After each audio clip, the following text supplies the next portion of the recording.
Wanda Walgood, Wandering Witch. Once upon a time in a weird wood, there was a witch who went by Wanda Walgood. She wasn't the old kind of witch that you picture. You know the ones, all warts and wrinkles and moles and a head full of stray cats for hair.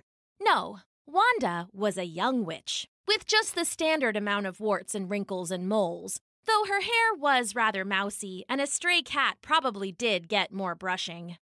Wanda Walgood was a wild witch, which meant that she was never much for her reading and writing. She shunned her spell books and shirked her studies. She lagged each lesson and lamented learning like she'd lost a love. She was a wonderful witch in many ways, always eager to search for a birch borer or peruse a pond until she was muddier than a worm on vacation. But studying? It wasn't her cup of tea. Hex it, she didn't even like tea. Reading was fine, but she'd rather be on vacation with the worms if she was being honest. This upset her aunts terribly. They were raising her, as per habitual witchy tradition. Their names were Hibiscus and Toad, though they were always together, so it didn't much matter which witch was which. Hibiscus and Toad? Now they were the kind of witches you picture. One was long and lean, with more warts than a friendly frog farmer. She had hair that looked like a broom and rode on a broom that looked like hair, always billowing in the breeze. The other was burly as a brown bear, though basically bald. She sported a star-spangled shawl and spectacular spectacles eclectically selected from ethical selectables. Behind them, she blinked blindly with baddish brows. They were wonderful witches, and Wanda Walgood loved them very much, even though, ever since she had turned 10, they were all over her like nude eyes in potion. "Wanda, when will you start studying?" Hibiscus said one morning. Well, to be honest, she said it every morning, but this morning was special, even if Wanda didn't know it yet. "You can't just muck about in the mud like a maniac." Wanda looked to Toad for support, but her aunt just smirked, eyebrows arching like bent bows. "I'm afraid I agree with my sister," said Toad, sipping a mottled mug of putrid purple potion. "You're a wonderful witch, but you could be a master caster with a little learning." Wanda looked from one aunt to the other. She knew this day would come, but had hoped to elude its protrusion for a while yet. "Do I really have to read?" she said. "Can't I just look at the pictures? That's the fun part anyway." "No! This is all our fault, really," continued Hibiscus. "We've let you linger over long." "No more, though," said Toad. "We found the perfect quest for you. Something that will get even your brain burning about books." "And slugs slurp salty snacks," Wanda muttered. "No, it's true," said Hibiscus. "We've been reading some maps and comparing them to the lost text of Bobbadin the Bright." "More like Bobbadin the Boring." "We think we've located his lost library," said Toad, holding up a hand to stop Wanda as she faked a snore. "It recently apparently appeared in the center of a swamp. It'll take a wandering witch to find it." Who even is Bobbadin the Bright anyway, and why is his library so important? "Oh, we'll tell you."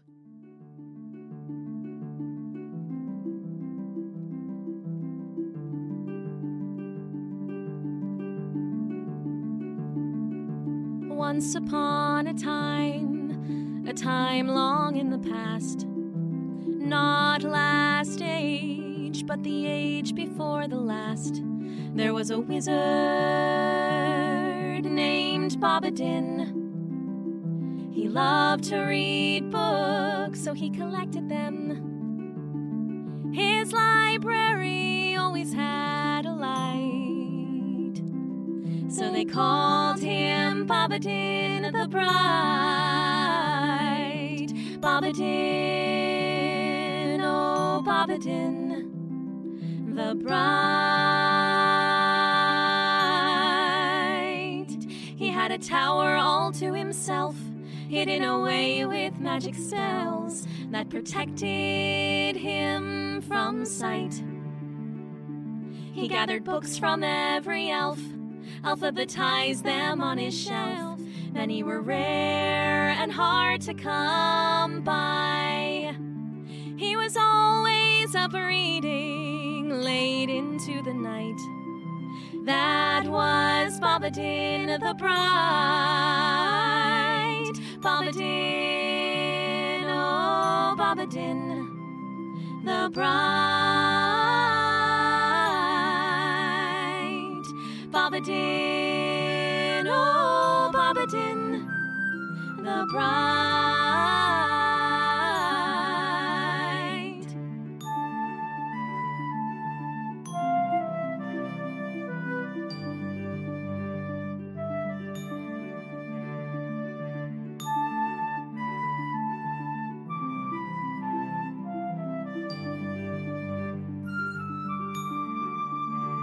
Bob loved his library, and he loved his privacy, but he knew his collection should have reach. Students came from far and wide, and Bob welcomed them inside. Bobbedin began to teach. Knowledge and learning is everybody's right. So said Bobbedin the bright.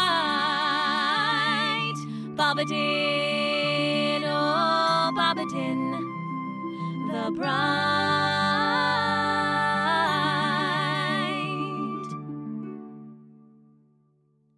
One day old Bob, he died. His magic tower vanished, along with everything inside. The books, all rare and wondrous, were lost, and everyone was mystified. To this day, the pride of Bobbedin the bright remains hidden in spite of the many efforts of those who try to find the library of Bobbedin the bright. Bobbedin, oh Bobbedin, the bright.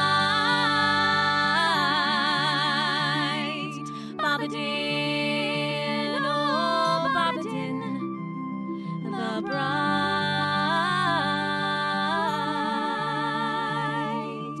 Oh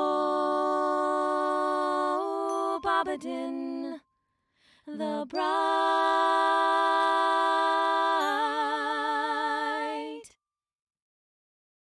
If we find his library, we can know all the things Bobbedin knew.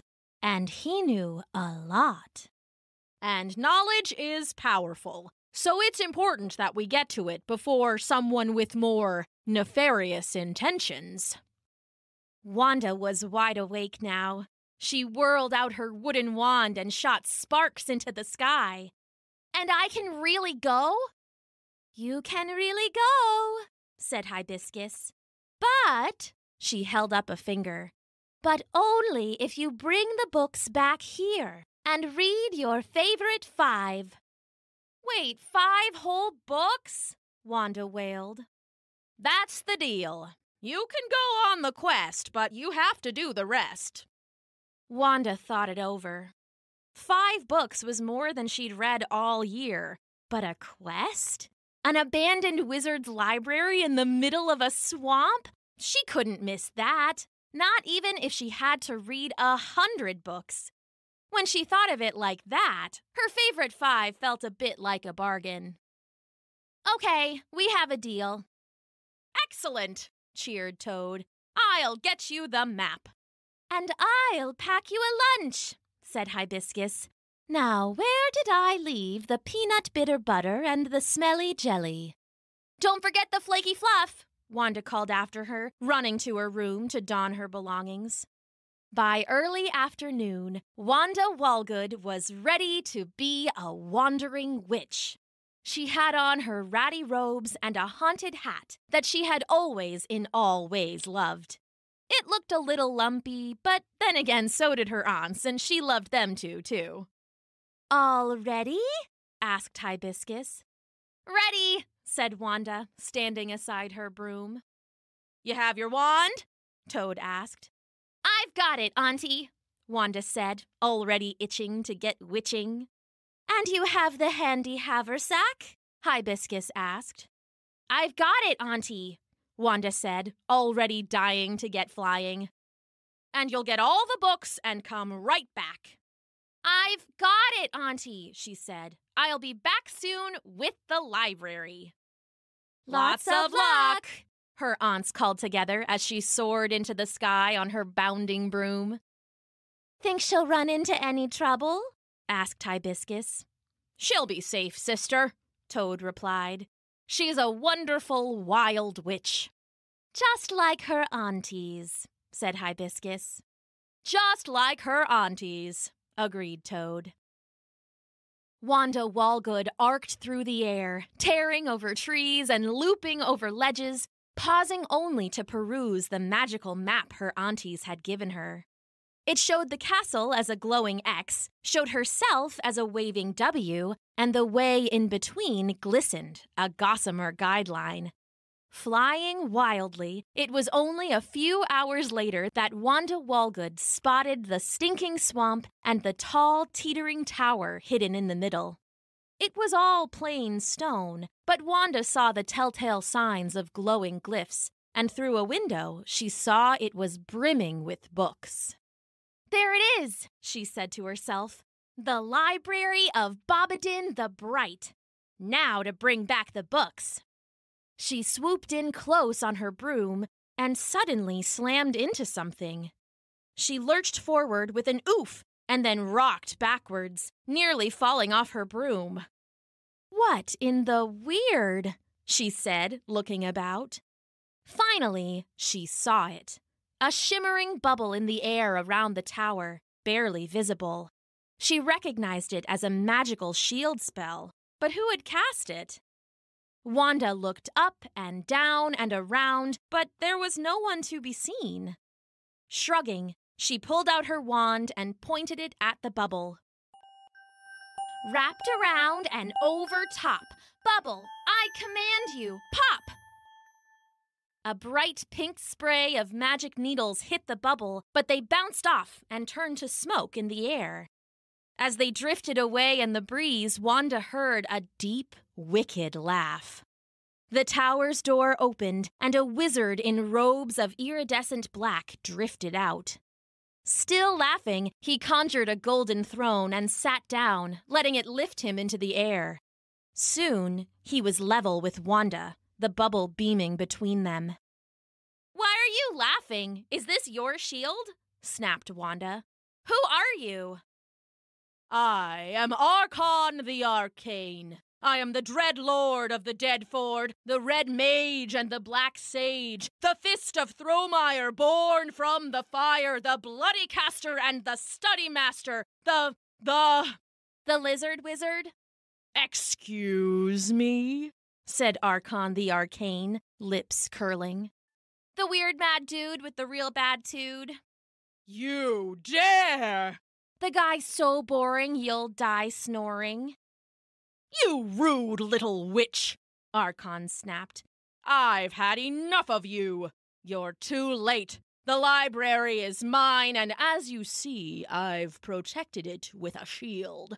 I've placed wards so that it can't be popped or pierced, so better you just give up now." "Oh, yeah?" said Wanda. "I should just give up?" "Definitely. You are but a child, and I am Archon the Arcane, the dread lord of the dead ford, the red mage and the black sage, the fist of Thromyre born..." He kept going, but Wanda didn't wait to hear it. She wasn't about to let some old weirdo stop her with a single shield spell. She dove straight at the ground, pointing her wand at the muddy earth as she neared. Underneath the bubble big, tunnel I command you, dig! A wedge of dirt erupted from the wand and dug into the earth at the base of the shield. Wanda started to fly into the tunnel, but was thrown back after a couple feet. She yelped and rolled onto the ground, getting soaked in the stinking, sticking swamp stuff. "Oh, come on," she said, wiping gunk from her eyes. "You gotta be kidding me." Nearby, Archon the Arcane was laughing again. "You think I would cast a shield and leave my ground undefended?" he said wickedly. "You're too inexperienced for this fight, child. I laid ward so that no one can dig or tunnel. Just head home and leave me to my reading, witch." "No way," Wanda called back, brandishing her wand. "It's my quest to get those books, and I'm going to get them." She started to channel more magic, letting it build like a song inside her. She wasn't sure exactly what she was preparing for, but she knew she couldn't let that smug wizard win. "Fine, I see you don't want to leave on your own," he said. "In that case, let me just get the guard." "Oh, guard," he called, waving his wand. "Show our guest the door." "There is no door, frogs for brains," Wanda said. "We're already outside." "In that case, turn her to ashes," Archon cried, and a great fiery fist whooshed from his wand. It was followed by one flaming arm and then another. And then the arms gripped the ground and grabbed on, pulling the rest of a massive burning body out of the wand and into the world. It was a monster like a giant, all made of molten lava. "A fire elemental," Wanda whispered, amazement and fear bubbling in the cauldron of her belly. The monster towered over her, dripping magma onto the swampy sod where it spit and sizzled. "Get her!" Archon cried, waving his wand, and the fire beast lumbered forward. Wanda waved her own wand. Her aunts had taught her how to deal with elementals after all. "Like a mighty northern breeze, monster, I command you, freeze!" And a chilly blue beam blasted at the beast. It hit the burning body and billowed away. "Ha ha ha, you fool!" the wizard laughed. "Even my guards are warded. They can't be frozen. Their flames can't be put out. Now, you'll pay for your interruption." The fire elemental grew even larger, 10 feet tall, 20, towering over the swamp and dripping molten magma every step. It roared and charged at Wanda, flames flying from its fists. Wanda was a brave and wild witch, but even she knew when it was time to head home. She leapt onto her broomstick and took off, just as the monster erupted in a gout of flames. She swerved around them and missed the most of it, but the hairs on her warts were singed clean off. "And don't come back!" the wizard screamed at her. "This library belongs to me, Archon the Arcane, the Dread Lord of the Dead Ford, the Red Mage, and the His Black sneering Mage." voice faded into the distance as Wanda flew home, defeated. She landed that night back in her own yard, beside their witchy little hut, and slumped into the crabgrass. She was too disappointed to even drag herself inside. "Wanda, is that you?" Hibiscus called. "Back from your quest already?" Toad asked, and Wanda could hear them coming out the front door. "No, leave me alone," Wanda moaned, rolling face down in the weeds. "I failed." "You failed?" asked Hibiscus. "You couldn't find the library?" "Oh, I found it," said Wanda. "But it was guarded by this mean old wizard. He had shields that couldn't be popped and ground that couldn't be dug, and when I argued, he sent out a fire elemental that couldn't be frozen. A wizard? Said Hibiscus. Well, we know most of those. Did you hear a name? Did I hear a name? Did I hear a name? Wanda said. Ugh, I heard it a dozen times. She scrunched up her face and did her best impression.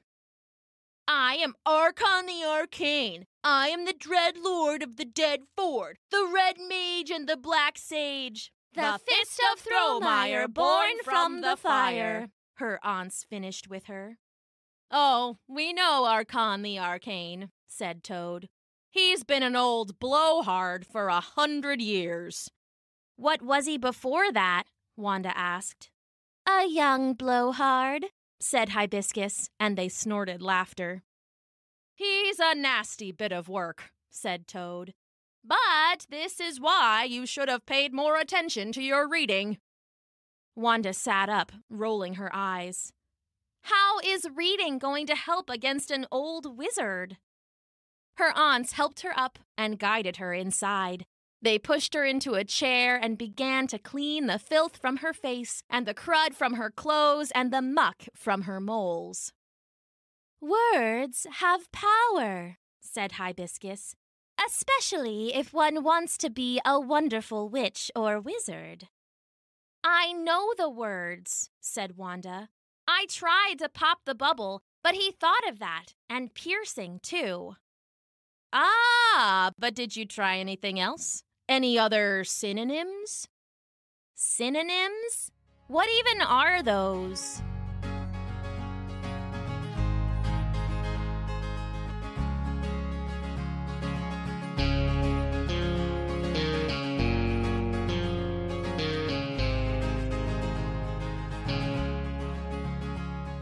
Spells are made of sentences, sentences of words, just like trees are full of nests, and nests are full of birds. If you want to be the magic master, a witch or wizard, witty caster, you gotta learn your synonyms, words that mean the same as other words. Oh, synonyms, synonyms, synonyms, synonyms, words that mean the same as other words. Oh, synonyms, synonyms, synonyms, synonyms, words that mean the same as other words. And if you find yourself stuck in a bind, there's a special book you'll need to find. They call it a thesaurus.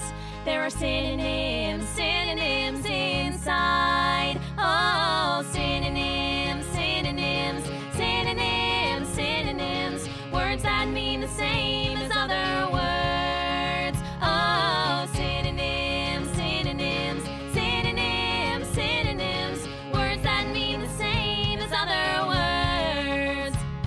If you want to say your feet smell funky, you could say they're smelly, foul, skunky. You want to say they're gross, try disgusting, vile, atrocious. If you're badly beaten by a bubble, popping pains leave you pummeled, you might try to burst or bust or break it, shatter, smash, destroy, or stake it, 'cause those are all synonyms.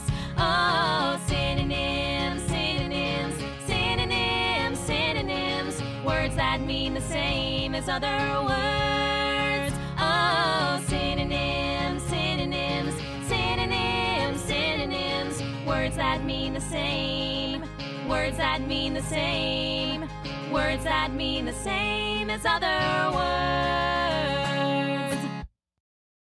Do you think that will help? Yep, thanks, aunties. Inspired, Wanda started studying for the first time in, well, basically ever. Her aunts had always talked about the value of words, but until Archon the Arcane, Wanda hadn't really ever felt like they mattered. She wouldn't let herself be pushed around by some bully wizard, though, not when she had her aunts in her corner and a head full of synonyms and rhymes. She studied all through the night, finally falling asleep buried in books. Her aunts found her and magicked her, bobbing to bed. The next morning, Wanda got up early and ran for her broom. Her aunts watched her go, smiling. They knew where she was headed, and they were happy to let wild Wanda Walgood be the wandering witch she was born to be. "You think she'll get through this time?" Hibiscus asked. "I think she'll try her best," said Toad, smiling. "What more could we ask for?" "Maybe she could do some chores." "One thing at a time, sister," said Hibiscus. "One thing at a time." Wanda whipped over the world, and before the wind could wink, she whizzed towards the teetering tower. This time, she knew about the bubble and stopped just short of it, whirling her wooden wand. "Archon the Arcane," she called out. "I'm banking those books before you can steal them for some sinister spell." The dark wizard poured out of the library in a billow of black smoke and then rose into the air, all lean, vain, proud, on a mean rain cloud. He rose up until he and Wanda were eye to eye, shimmering bubble shield between them. "Ah, you're back from your burn and still just as brusque," he sneered, and then knocked on the bubble. It flashed pink where he touched it.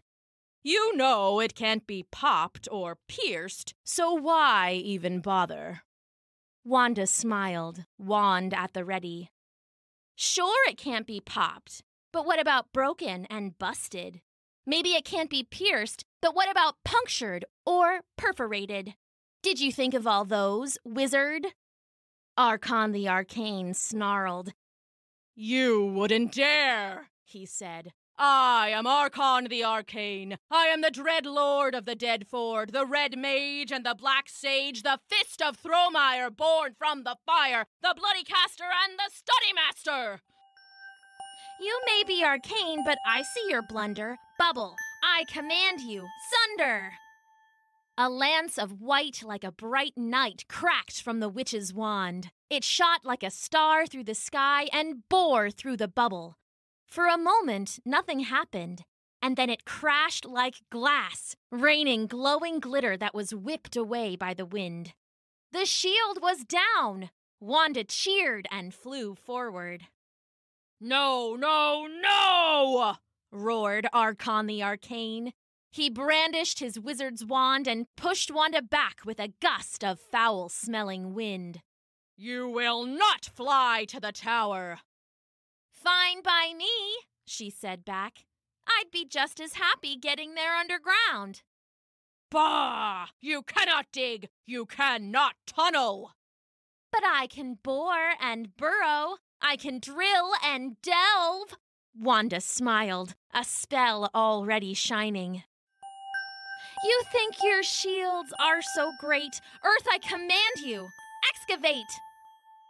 A great spinning blade erupted from her wand and ate into the earth, creating a clean tunnel that led right to the base of the tower, opening in a deluge of dirt. Wanda flew towards it, but Archon roared in fury. "No, never! The books are mine, mine, mine!" With a blast of dark and dubious mad magic, he caved the tunnel in.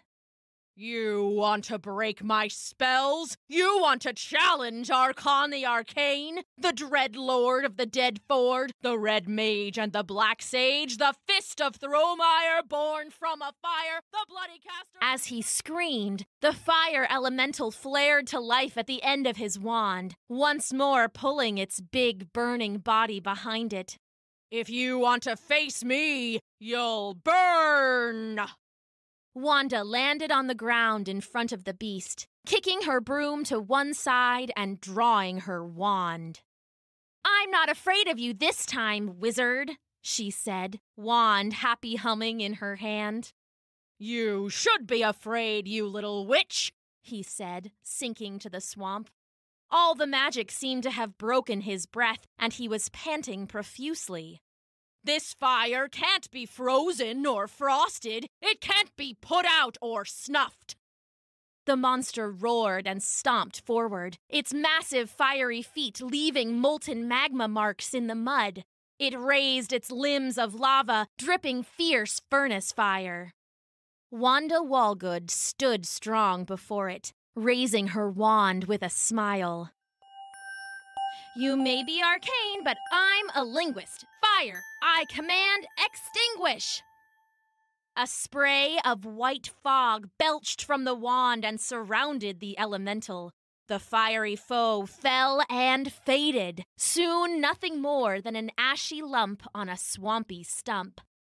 Wanda turned to face a trembling Archon the Arcane, still breathing hard on the ground between her and the tower. I guess if you don't want me going over, and you don't want me going under, then I only have one more choice. What choice? I guess, she said, warming her wand, I'll have to go right through you. Pah! Fool! Archon panted. I am Archon the Arcane. I am the Dreadlord of the Deadford, the Red Mage and the Black Sage, the Fist of Thromyre born from the fire, the Bloody Caster and Study Master. I cannot be moved or must. I cannot be punched or pummeled. I cannot be kicked or caught. I am well warded, and the likes of me can't be hurt by some wandering witch. Oh, don't worry, said Wanda Walgood, witchy wart twitching. I don't want to hurt you.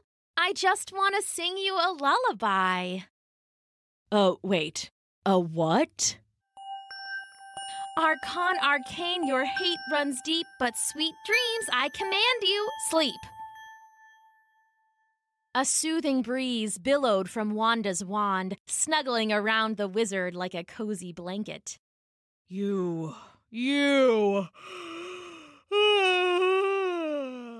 He yawned. You haven't seen the last of Archon the Arcane.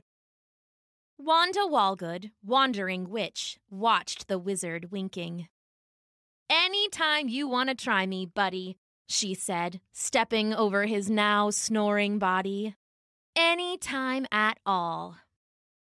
Wanda walked into the teetering tower and found its bounty of books. She loaded them all into her handy haversack, which looked like a normal backpack on the outside, but on the inside was filled with empty bookcase after empty bookcase.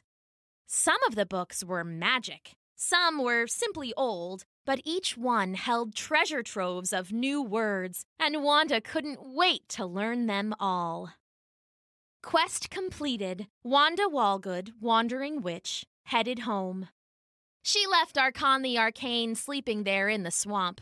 He'd wake up eventually, and when he did, he'd see Wanda hadn't taken all the books after all. No, she'd left him one. A thesaurus. The end.